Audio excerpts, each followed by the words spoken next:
Hello বন্ধুরা, আজকে তো আমাদের বাড়িতে নবান্ন। তা নবান্ন বানাচ্ছি। তা কীভাবে বানাচ্ছি দেখো।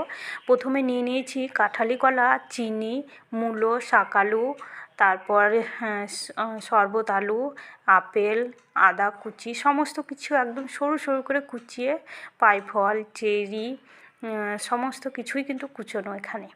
একদম সরু সরু করে কুচিয়ে নিয়েছি, নিয়ে একসাথে সবগুলো এমনভাবে মিক্স করব যাতে চিনিও গলে যায় এবং যে কলাগুলো আছে কলাগুলো একদম মসৃণ হয়ে যায়, সেই মতো করে কুচিয়ে নেব।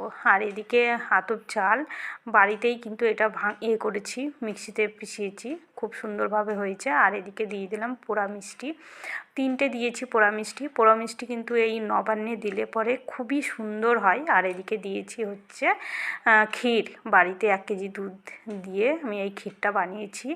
আর খেতেও একদম পুরো নবান্নটা ক্ষীরের মতোই লাগবে। আমার মতো তোমরা বানিয়ে খেও, খুবই সুন্দর হয়। সবাই নবান্ন করে শুধুই দুধ দিয়ে বানায়, হ্যান ত্যান করে বানিয়ে দেয়, কিন্তু আমার মতো যে পদ্ধতিতে তোমরা যদি বানিয়ে খাও মুখ থেকে ছাড়বে না। এটা আমার মায়ের পদ্ধতি। মা আমাদেরকে ছোটো থেকে দেখিয়েছে এইভাবে নবান্ন বানানোর, তা আমিও সেইভাবে বানাই। তা খেতে তো অপূর্ব হয়েছে, খুবই সুন্দর হয়েছে। তোমরাও চাইলে এইভাবে বানিয়ে খাবে। তা টাটা।